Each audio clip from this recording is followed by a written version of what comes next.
Ishi. Sobrenome não pede para eu pronunciar, que eu não vou saber, mas o primeiro nome é Ishi. É o nome de um japonês. Ele conta que ele sentiu uma profunda amargura de alma quando ele teve que ir em Hiroshima, fazer uma visita na cidade de Hiroshima, logo depois do evento da bomba atômica. Ele foi em Hiroshima para buscar os restos mortais dos seus pais.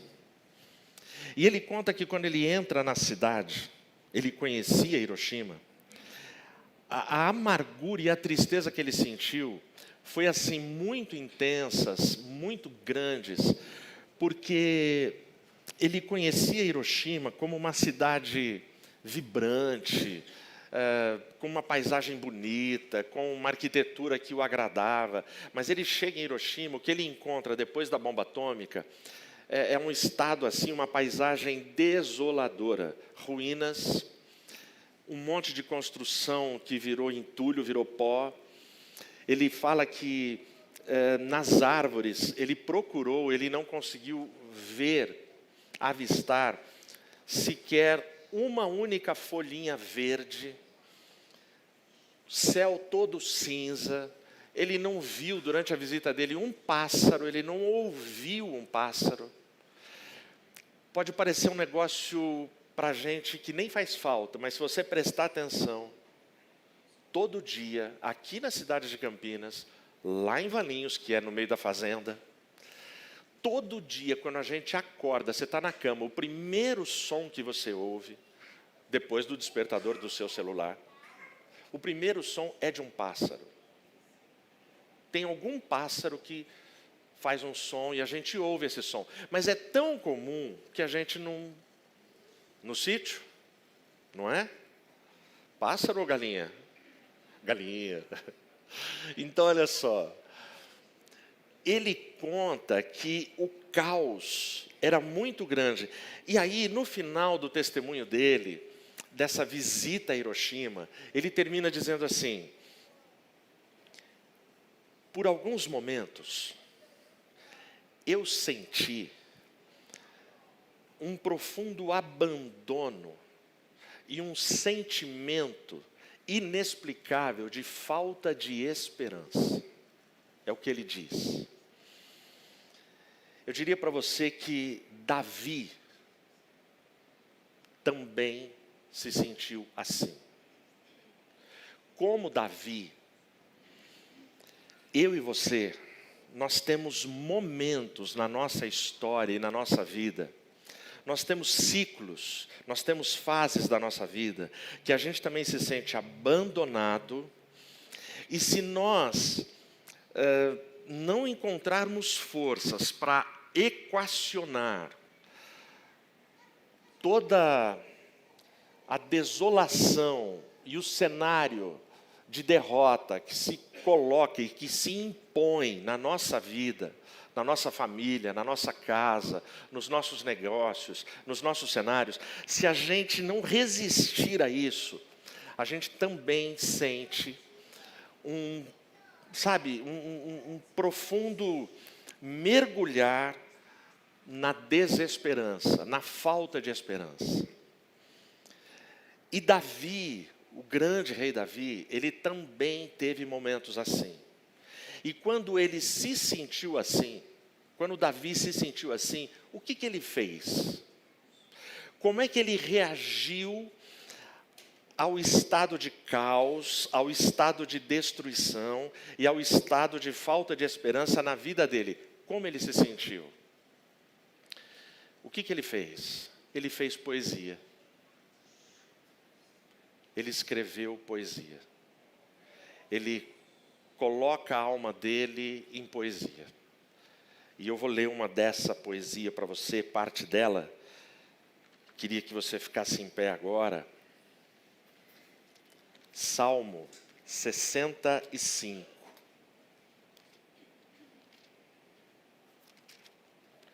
Eu vou ler em nome de Jesus, do verso 1 até o verso 8. Diz assim: o louvor anseia por ti, ó Deus, em Sião, e a ti será o voto cumprido. Essa expressão está na poesia dele. Eu vou cumprir o meu voto. Você faz voto nos seus dramas. Você faz voto por causa de uma causa que você precisa vencer, por causa de uma doença que você sonha com a cura. Então, logo no primeiro verso, Davi ele já vai colocando o contexto de drama que ele está vivendo. Ó tu que ouves as orações, a ti virá toda a carne. As iniquidades prevalecem contra mim. Quanto às nossas transgressões, tu as purgará. A palavra purgará é as minhas transgressões, os meus pecados, tu vai purificar, tu vai perdoar, tu vai ajudar. 4. Abençoado é o homem que tu escolhes e fazes se aproximar de ti, que ele habite em teus átrios, ficaremos satisfeitos com a bondade da tua casa, até do teu santo templo. Olha o 5. Através de coisas terríveis em justiça, tu nos responderás, ó Deus da nossa salvação, que és a esperança de todos os confins da terra e daqueles que estão longe após o mar, que pela tua força estabeleces rapidamente os montes, sendo cingidos com poder, que aplaca o barulho dos mares, o barulho das suas ondas e o tumulto dos povos. Também aqueles que habitam nas partes mais extremas têm medo dos teus sinais. Tu fazes com que as saídas da manhã e da noite se regozijem. Amém. Fecha os olhos. Pai, em nome de Jesus, assim como o poeta bíblico, teu servo, o rei Davi, ele encontrou a esperança no Senhor, a esperança em Ti, nós também precisamos, Pai, em nome de Jesus, nesse tempo de tanta luta e de tanto caos no mundo que nós estamos, nos dá, Senhor, razões, motivos para abraçarmos a esperança nas Tuas promessas. Sê conosco, em nome de Jesus eu oro.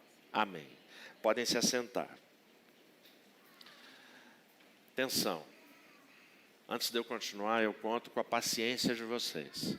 Que o Rafa está ali, ele está tentando entender o que acontece nesse microfone. Mas hoje eu acho que você está me ouvindo, além dos... Certo? Então tá bom. Rafa, sou teu servo. Se você precisar trocar, você me avisa. Aqui, melhor? Então tá. Melhor para você, não sei se para eles. Tá bom aí para vocês? Tá bom. O Salmo 65, essa poesia, Davi ele escreve essa poesia num momento de caos nacional. Não era um problema somente dele e na família dele. Davi ele escreve a poesia por causa de problemas nacionais que atingiam todas as pessoas da nação, em todas as cidades, vilas, em todos os locais.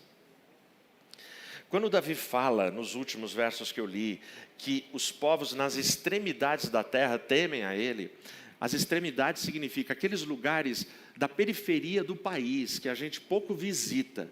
Davi está falando que o problema enfrentado era nacional. E qual o problema aqui? Porque Davi ele está falando numa linguagem poética. O problema aqui, o grande problema, era uma seca nacional. Uma seca. Eu não sei quantos vão se lembrar, há 8, 9 anos atrás, mais ou menos, aqui no nosso país, nós ficamos cerca de 1 ano e 3 meses sem uma gota de água. Não choveu, quem lembra? As notícias, e era assustador, porque a gente estava vendo um momento que as reservas acabariam, E como é que a gente fica sem água? Foi um caos. O medo de todo mundo. E não é uma seca. Foi um período onde a gente continuou tendo água para beber, para se banhar, para cuidar da higiene, para regar as plantas, as plantações. Não foi seca, mas foi um período longo sem chuva que complicado. Agora imagina, eu estou falando de 8, 9 anos atrás. Davi, quando escreve, ele está em média a 3.000 anos de distância da gente. A 3.000 anos de distância da gente, não tem a tecnologia que nós temos hoje. Mesmo hoje, assusta o fato de ficar um ano sem chuva e cidades como Campinas, São Paulo, Rio de Janeiro, Curitiba, Belo Horizonte, Porto Alegre, grandes centros, não terem tido a prudência de construir reservatórios. Isso é básico. Além dos reservatórios, das represas e tudo mais. Porque existe tecnologia para armazenar água, para quando vier esse tempo. Mas é obra que não dá voto. É obra que não ganha eleição, porque é obra que não aparece. Imagina, vou construir um reservatório para armazenar água para 2 anos. Você está construindo lá, o povo não está vendo. O povo quer ver o que está acontecendo em Campinas, asfalto. Quem já se irritou no trânsito de Campinas nesses últimos meses aí? Levanta a mão, olha lá, está vendo? Asfalto. E está perto de eleição. Então os caras precisam fazer obra para a gente ver que eles estão trabalhando na cidade inteira. Asfalto. Então, aqui nesse momento, Davi, ele lamenta profundamente a seca, porque a seca envolve a riqueza, envolve a saúde, envolve toda a segurança de uma nação. Agora, esse Salmo 65, ele se refere a qual acontecimento? Qual é o acontecimento de seca dele? Aí eu quero que você abra a sua Bíblia, no 2º livro de Samuel, capítulo 21. É sobre o capítulo 21 que Davi está lamentando lá no Salmo 65. Eu vou ler o primeiro verso para a gente situar o que está acontecendo nesse capítulo. Então, houve fome nos dias de Davi por 3 anos, ano após ano. E Davi consultou o Senhor, e o Senhor respondeu: é por Saul e pela sua casa sanguinária, porque ele matou os gibeonitas. Presta atenção. Esse início do capítulo 21 fala de fome durante 3 anos. São 3 anos de seca. A nação está sendo destruída. E aí Davi, num momento de desespero, ele é o rei, ele é o governante máximo da nação, ele tem que responder para o povo: e aí? Não vai ter água? Davi fala com Deus, e Deus responde: o que está acontecendo é consequência da casa sanguinária de Saul, porque ele matou os gibeonitas. Bom, eu não vou ler aqui, mas eu vou resumir para você de 1 a 14. Aí Davi fala: caramba. Aí Davi chama o líder dos gibeonitas na sequência e fala assim: olha, eu quero fazer uma reparação aqui. Eu não sou culpado. O meu povo não é culpado. O que a gente pode fazer para vocês? Aí os gibeonitas, o líder responde assim: nós não queremos nem prata, nem ouro. Nós não queremos nada do inimigo que nos matou, que é Saul. Aí Davi insiste na conversa: mas fala o que vocês querem e será feito. Aí ele fala: eu quero que você dê da casa de Saul 7 homens, para que a gente enforque eles em praça pública, em oferta ao Senhor. Aí Davi responde assim: isto será feito. Na sequência, o texto já fala que Davi, ele preserva Mefibosete, por causa da aliança que ele tinha com Jonatas, filho de Saul. Mefibosete é aquela criança que na fuga a babá deixou cair e ficou aleijada dos 2 pés. Mefibosete não andava. E Jonatas, antes da morte, faz aliança com Saul, com Davi. Davi é amicíssimo de Jonatas. E ele promete: nunca ninguém vai tocar nos membros da sua família. E Davi protege Mefibosete. Isso é muito legal. É um momento de caos na nação. É um momento de tragédia na nação. Seca, sede. E os gibeonitas, eles têm razão na reclamação. Mas Davi tem uma aliança. Então Davi vai separar 7 homens da família. Mas o Mefibosete que ele prometeu, ninguém toca. Se você tem a marca da promessa e é um escolhido de Deus, na história da salvação, ninguém pode tocar em você. Grava isso. O mundo pode estar um caos. Essa moça ontem, Sola, ela falava muito, ela insistiu no contexto da perseguição que virá. Da perseguição que vai chegar no momento de sair da perseguição filosófica, cultural que a gente tem hoje, para uma perseguição física. Eles estavam vivendo isso. Mas Davi, o rei, preservou Mefibosete. A sua casa será preservada, meu irmão. Fica firme. Aí Davi preserva Mefibosete, mas separa 7 homens e entrega lá para o líder dos gibeonitas, e eles enforcam. Eles enforcam eles em praça pública. Para satisfazer toda a angústia, todas as injustiças com esse povo. Portanto, a história de 1 a 14 fala isso nesse capítulo.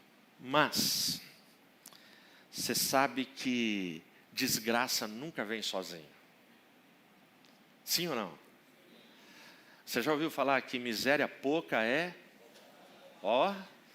Vocês são craque em miséria. Se eu for falar de riqueza aqui, alguns irmãos levantarão a mão. Não vou contar quem é. A Aline, por exemplo, que é sócia de banco. Né, Aline? Então, olha só. Desgraça nunca vem sozinho. Agora, antes de eu continuar o texto aqui, do capítulo 21. Qual foi o evento na vida do menino Davi, quando ele era anônimo? Qual foi o evento que projetou ele para ser um cara de fama nacional? Qual foi, você lembra? Fala alto aí. Matar Golias. E essa é a história mais famosa de Davi, sim ou não? Essa história é tão famosa que ela ultrapassa o texto bíblico. Ela é história contada em livros de filosofia, por ateus, nas escolas. A história do menino improvável, fragilizado, sem armadura, que mata o gigante. A cena mais impossível de acontecer é uma história emblemática, é uma história icônica, é uma história que marca a nossa vida. A gente aprende, a gente cresce ouvindo essa história. Mas a sequência aqui do texto, do capítulo 21, vai mostrar para mim e para você que a história de Davi é a história famosa. Mas deixa eu te dizer, a história de Davi, ela serve somente como inspiração para mim e para você. Porque você tem gigantes para matar. Você tem gigantes, você tem gigantes. Nós temos gigantes para matar quase que todo dia. A gente fala que tem que matar um leão por dia, não é? Então, é gigante. É pior que leão. Porque leão, se você tiver a arma certa, a armadilha certa, tal, pá, vira um gatinho. Agora, gigante, ele é do mal, ele tem estratégia, ele tem racionalidade, ele pensa, ele planeja, ele quer te atacar. Ele tem outros recursos. Aí, olha o verso 15. Além disso, os filisteus ainda fizeram guerra contra Israel. O além disso além de Davi ter entregue 7 homens, e eles enforcaram, o descanso não vem. Além disso, os filisteus ainda fizeram guerra contra Israel. E Davi desceu, e com ele os seus servos, e lutou contra os filisteus. E Davi ficou fatigado. Algumas Bíblias vão falar assim, e Davi estava cansado. Ele se fatigou por quê? Porque mesmo Davi sendo um homem de guerra, um homem valente, um conquistador, a guerra cansa a gente. Vocês estão entendendo? O caos, a seca de 3 anos já é suficiente para deixar todo mundo derrotado. Já é suficiente para esmagar os sonhos de uma nação. Só que aí os filisteus querem continuar guerreando. O texto fala que Davi, ele desce para o vale, para a batalha com os seus homens. Mas o texto termina falando que o grande rei Davi, o cara que ganhou todas as batalhas que entrou, ele está cansado. Eu ouso dizer que a maioria dos irmãos que estão sentados aqui assistindo esse culto, do pessoal que está em casa, a maioria de nós, a maioria está cansada das suas batalhas. Sim ou não? A gente cansa. Você luta, mata gente, mata inimigo, e pega flecha, e pega arma, e dá tiro, e munição, e caramba, você é ferido, volta para casa e tal, e a guerra continua, e não parou a guerra. Sim ou não? Cansa. Davi estava cansado. Agora olha aqui a sequência, 16 e 17. E Isbi Benob, é quase Obi-Wan Kenobi, né? E Isbi Benob, que era um dos filhos do gigante, cuja lança pesava 300 ciclos de bronze em peso, isso é quase 4 quilos. Estando ele cingido com uma espada nova, pensou ter matado Davi. Todavia, Abisai, o filho de Zeruia, socorreu-o e feriu o filisteu e o matou. Então os homens de Davi juraram a ele, dizendo: tu não sairás mais conosco à batalha, para que não acabe a luz em Israel. Presta atenção. Esse primeiro gigante que aparece aqui, ele tem o nome de Isbi Benob. Isbi Benob significa aquele que habita em Nob. Nob era uma cidade benjamita, onde nessa época o tabernáculo ficava no centro de Nob.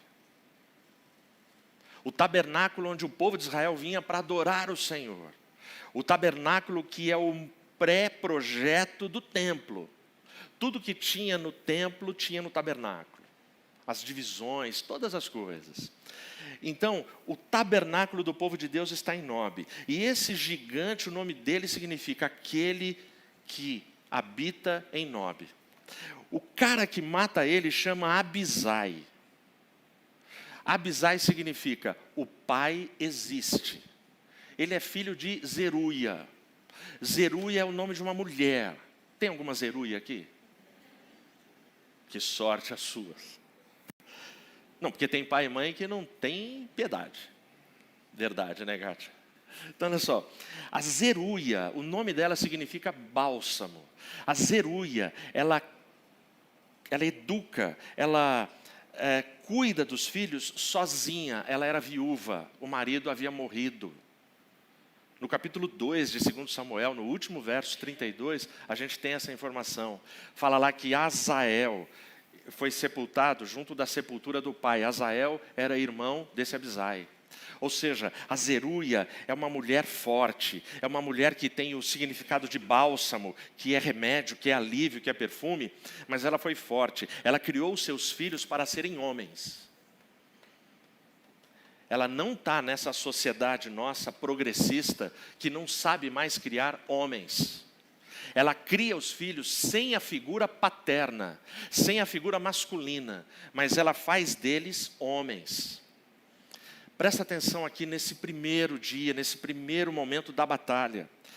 O inimigo que tem esse significado, aquele que habita em Nob, e o tabernáculo está em Nob, e aí vem Abisai, que significa o pai existe. Eu e você enfrentaremos inimigos nos lugares que a gente menos espera que tenham inimigos. Nós vamos enfrentar traições e inimigos no meio dos nossos.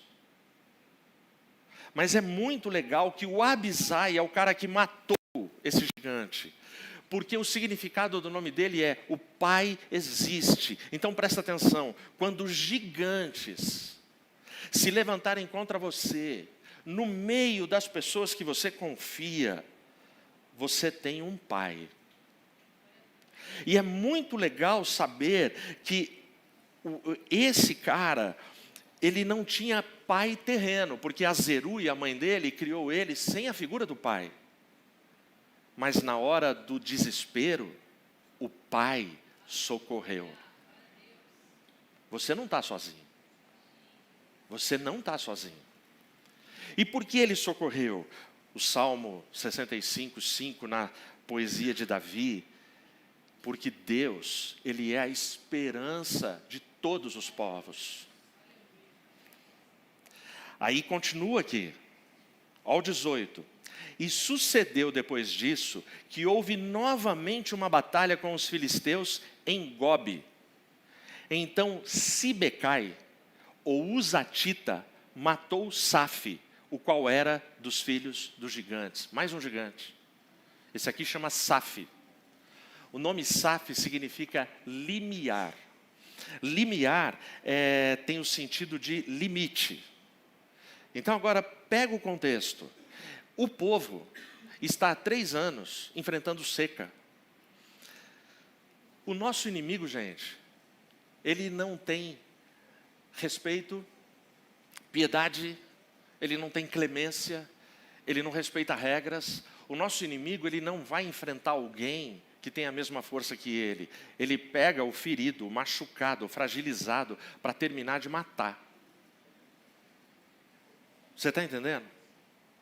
Então aqui, o versículo 18 fala que o Safi, ele que tem esse significado de limiar, de limite, ele é um gigante que ele vai atacar um povo que está há 3 anos enfrentando seca.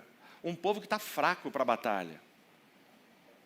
Agora, olha que legal, Sibecai, que é o cara que matou esse gigante. O que significa Sibecai? Bosque do Senhor. Quando é que foi que o casal, Adão e Eva, passou a ter problemas e a ser derrotado? Quando eles saíram do jardim. Qual era o limite colocado para Adão e Eva? Era o jardim. Qual era o limite para eles? Vocês têm 1.560.000 árvores frutíferas, maravilhosas. Só não come essa. Qual que eles foram? Naquela. Eles tinham um limite para viver eternamente, para serem felizes e vitoriosos. Então, o segundo gigante aqui, o Safi, ele não respeita limites. Mas o cara que mata ele, o Sibecai, significa bosque do Senhor. A mensagem aqui é profunda. E enquanto você ficar nos limites que Deus estabelece para você, vitória virá para você. Não adianta falar: eu vou transpor os limites. Eu vou dar conta sozinho. Você não vai dar conta sozinho. Ninguém dá. Ninguém dá. Limites, aprende isso. Limites, eles são colocados para a gente em todos os contextos sociais, espirituais, materiais, profissionais da nossa vida, para o nosso bem. Limites não são para podar a gente, para acabar com a gente. Limites são para o nosso bem. Olha o Mateus aqui. Mateus, você não está vendo, eu estou vendo. É um príncipe.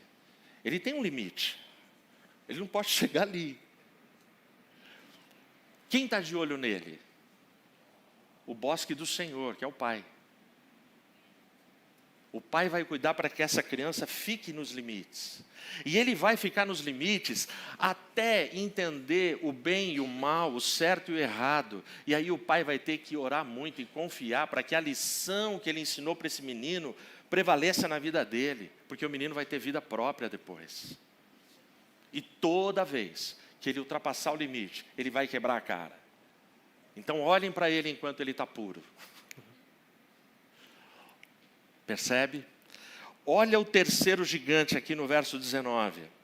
E houve novamente batalha em Gobe com os filisteus, onde Elanã, o filho de Jaare-Oregim, um belemita, matou o irmão de Golias, o geteu, de cuja lança a vara era como um eixo de tecelão.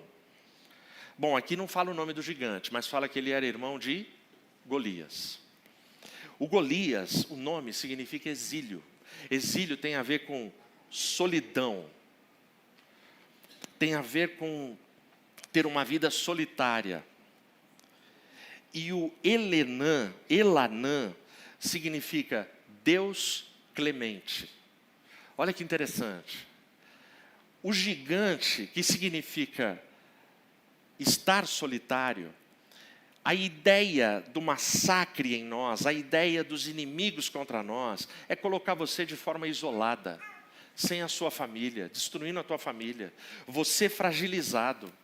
Mas é muito legal o cara que matou ele ter esse significado, Deus clemente. Em Deus nós temos clemência, nós temos bondade. Pode estar um caos na nação, mas nós somos alvos da clemência, da bondade, da misericórdia do Senhor. A gente chega aqui no quarto gigante, 20 e 21. E ainda houve uma batalha em Gate. Mudou a cidade aqui, tá vendo? Era Gobe, agora é Gate. O que é Gate? Gate é a cidade onde Sansão, um dos juízes de Israel, destruiu o templo de Dagon. Gate é a cidade que Davi, no seu reinado, conquistou. Isso significa, Sansão, Davi, tem uma distância. Irmão, a batalha não termina. Até a volta de Cristo não termina. A gente vai estar lutando. A gente vai estar batalhando. O sonho de todo pai e mãe que está aqui é deixar os filhos viver em paz, não é? Nem nasceu ainda. Mas vocês já estão sonhando de... a gente precisa dar a moradia, o carro, a faculdade, cuidar, para ele não sofrer. Não é isso que você pensa, Beto? Para o Carlinhos? Então, quem conta para eles? Eu ou vocês? Não tem como. A gente está nesse vale de batalhas. Nós vamos ter batalhas. A gente, como pai, tem sim o dever de fazer o melhor para os nossos filhos. Mas nós não vamos poupá-los de dores, sofrimentos, lutas, derrotas e vergonhas. Eles vão ter a vida e a lição e as biografias deles. Aí aqui, ele está ali. Então olha só, Gate, o gigante que vem aqui agora, gente, presta atenção, olha o perfil desse gigante. Onde havia um homem de grande estatura, que tinha 6 dedos em cada mão, e 6 dedos em cada pé, 24 em número, e ele também nasceu dos gigantes. E quando ele desafiou Israel, Jonatas, o filho de Simeia, irmão de Davi, o matou. Esse gigante não tem nome, mas ele tem dedo. Tem muito dedo. Se eu tivesse 6 dedos, e eu estivesse pregando aqui, erguendo a mão e tal, vocês não prestariam atenção na minha mensagem. Vocês só iam olhar para o meu dedo. Quem já viu um meme que o cara não tem a sobrancelha e é banguelo aqui na frente? E o pessoal fala, tá vendo? Sobrancelha não faz falta. Você só olhou para o dente que está faltando. A gente vai direto no dente que está faltando. Você não olha, aí você vai olhar e fala, ele não tem mesmo a sobrancelha. Sim ou não? Quem já viu esse meme? Levanta a mão aí, deixa eu ver. Só eu vi. Luzia viu. Secretária, né? Para eu não mentir aqui. Portanto, irmãs, não gastem dinheiro com sobrancelha. Era só para isso. Brincadeira, não vai deixar aquelas taturanas, né? Então, olha só, voltando para o texto.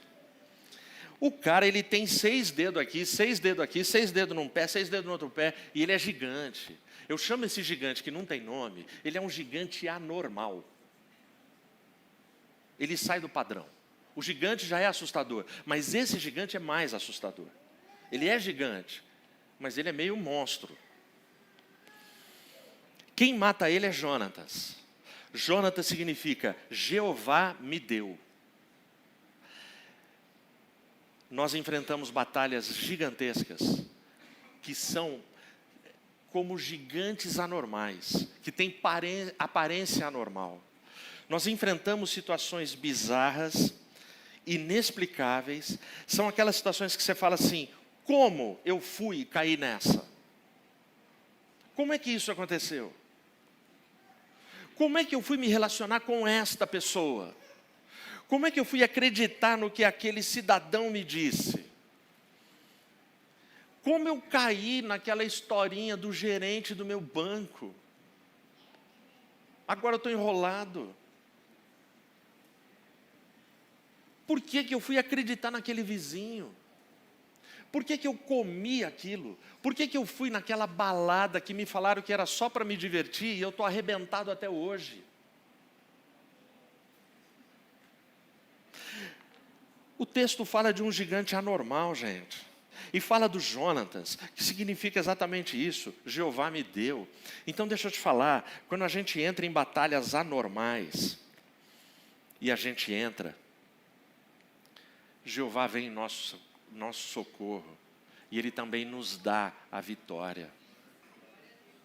A gente está num momento nacional de caos, mundial de caos. Gigantes se levantam contra nós. E a gente chega no último verso aqui do capítulo 21 de 2 Samuel. Esses 4 nasceram dos gigantes em Gate, e caíram pela mão de Davi e pela mão dos seus servos. A conclusão do texto é: gente anônima matando gigantes. O famoso, como eu já disse para você, é Davi. Mas se a gente for procurar na Bíblia, tem muito mais gigantes que são vencidos por gente anônima. Isso mostra para mim e para você que eu e você também somos equipados com a unção de Deus para vencer os nossos gigantes. Você está enfrentando batalhas cruéis. E aí a gente volta aqui para o Salmo 65.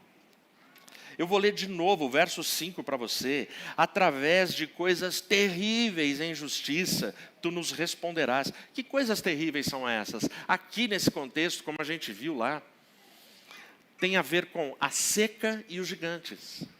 Aí você vai falar: pô, peraí, então foi Deus que permitiu a seca e os gigantes? Sim. Coisas terríveis de justiça, porque é terrível uma seca na nação. Ou você acha que Deus ele perdeu o controle da natureza? Se Deus quiser enviar seca, inundação, chuva, dilúvio, Ele envia. Ele é Deus. Se Deus quiser permitir gigantes nos afrontando, Ele permite. Mas o legal é que Ele permite, mas Ele levanta pessoas para nos salvar. Lembram o primeiro gigante que achou que tinha matado Davi? Aí vem o amigão lá de Davi, mata o gigante, e a decisão dos soldados de Davi é: você nunca mais vai para o campo de batalha, que a gente não quer perder a luz. Essa é uma expressão difícil de entender, mas a luz ali, Davi ele já é um guerreiro que está envelhecendo, e eles querem preservar o seu líder, o seu rei. E é muito legal quando você pensa em luz e Davi em falência. Eu li outro dia um pensamento de um teólogo que me mexeu demais comigo. A luz, presta atenção nisso. A luz, ela só entra onde ela encontra rachaduras. Você precisa expor as suas fraquezas para o Deus do céu. Para de fingir que você é a pessoa invencível, o mais forte, o mais poderoso. Você não é. Eu estive no Paraguai com a Regina, e lá, o Ivanildo estava com a gente, está ali. É aquela viagem, Ivanildo.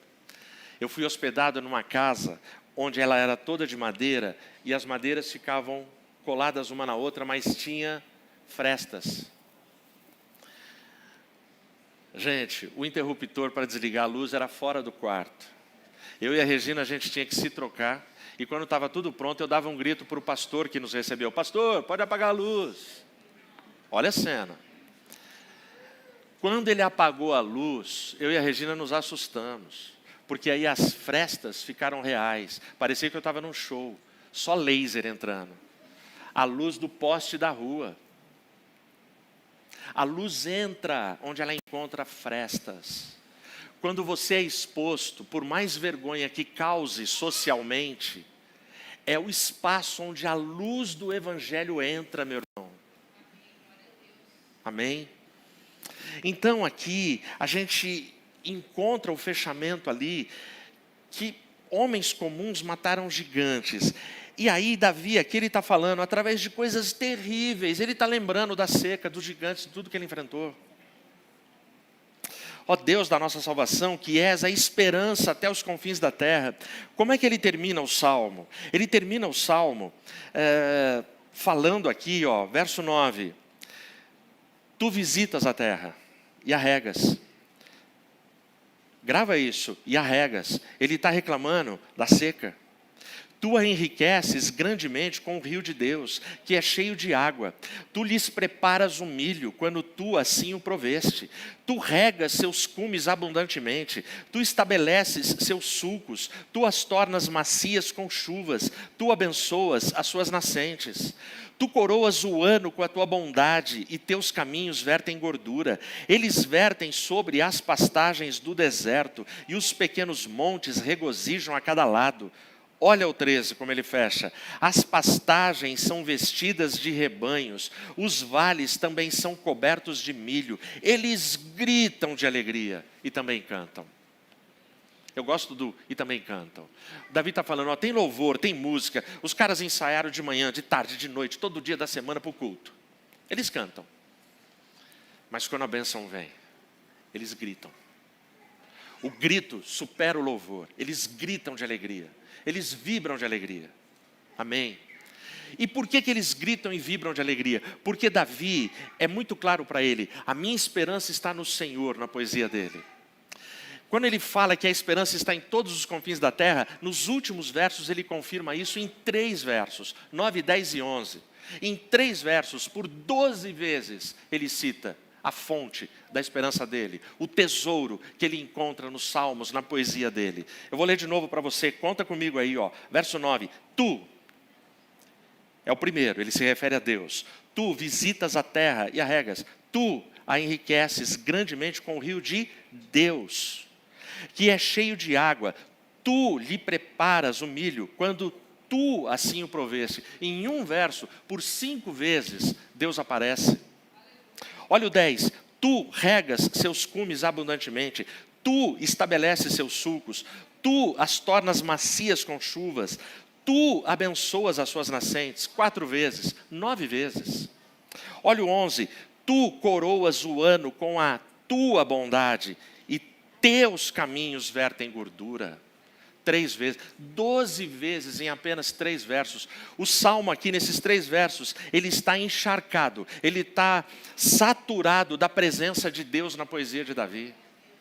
Porque Davi sabe que antes da cheia, antes da chuva, antes da colheita, ele precisa se encharcar da pessoa de Deus na vida dele, porque é a esperança dele. Essa é a esperança de Israel. Essa é a esperança que a gente encontra nos Salmos para tempos de crise como esse. E olha que nós estamos num tempo dramático. Eu termino contando para você o meu diálogo com o Theo, o sábio e pequeno Theo, ontem. Fui buscar o Theo ontem na escola. Só que eu tinha uma reunião. Essa reunião deu meio-dia, não termina, meio-dia e meia não termina, 1h da tarde não termina. O Theo sai 15 para meio-dia. Ok? Muitas vezes eu atraso para pegar o Theo. Meio-dia e 15, meio-dia e meia, está tudo certo. Porque ele fica lá na escola brincando com o monstro da cosquinha. Quem é o monstro da cosquinha? É a Jéssica. É a monitora que fica lá recebendo a gente. Tanto é que para sair, o Theo olha para ela, ela fala, eu não vou te pegar agora, Theo. E ele passa correndo por ela. E ela não pega ele. Sexta-feira, ela não imaginava, eu cheguei para ela e falei, ele tem muito medo do monstro da cosquinha. A menina mudou de cor. Ela falou, ele contou? Eu falei, contou. E eu sei quem é o monstro da cosquinha. Só que eu cheguei na escola 1h15. Aí eu cheguei, o Theo veio, dei um beijo nele, entramos no carro. Silêncio no carro. Aí ele, vô, por que você demorou tanto? Eu falei, Theo, o vô estava em reunião. Bom, quando eu saí da reunião, tinha 37 ligações da Regina.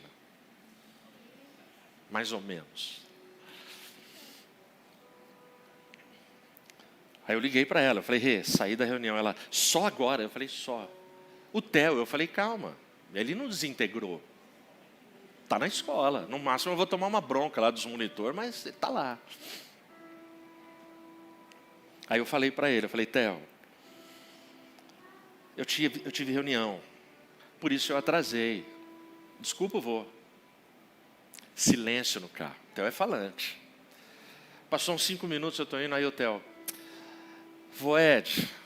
Falei, fala, Theo. Vô Ed, quando você estiver em reunião, e a reunião demorar, você tem que falar assim, eu preciso ir buscar o meu netinho. Porque se eu não buscar o meu netinho, ele vai ficar muito nervoso. Eu falei, é mesmo, Theo? É, vovô, e eu estou um pouco nervoso agora. Eu olhei para ele, eu falei, Theo, mas agora a gente está no carro indo para casa, você já não está bem? Ah não, agora eu estou calmo, vovô. Mas vovô, fale isso. Gente, ele fala com esse vocabulário, eu não estou... Fale isso, vovô. O meu netinho vai ficar nervoso. Aí as pessoas vão deixar você sair da reunião. Eu falei, tá bom. Aí eu abri o porta-luva e peguei um mimo. Bananada. Que eu ganhei desse casal. Tachão de Ubatuba. Eu falei, Theo, tem aqui um docinho. Ele, o que é isso, vovô? Eu falei, bananada. Ele chama de chocolate preto. Aí eu abri, boa, né, Theo? Ele, que delícia, vô. Eu falei, tá tranquilo agora, Theo? Tô. Agora eu tô. Eu termino essa reflexão com esse diálogo, eu e o Theo, porque eu sei que tem muita gente aqui enfrentando um caos. Tem muita gente aqui que não aguenta mais esperar. Tem gente aqui entre nós adultos que não tem a idade do Theo. Tem gente aqui que está nervosa, tem gente que está ansiosa. Eu estou nervoso de tanto esperar. Você podia falar para o papai do céu, papai, interrompe aí a reunião, eu estou ficando nervoso. Assim como eu cheguei para buscar o meu neto e coloquei ele em segurança no carro, liguei o ar-condicionado, dei uma bananada e a gente chegou rindo em casa. A boa notícia para você é que quando nós temos a esperança no Senhor, os braços dele nos acolhem e nos leva na nossa caminhada para a nossa casa. Vão continuar existindo gigantes, mas Deus providenciará o escape e a vitória na minha e na sua vida. Que Deus nos abençoe.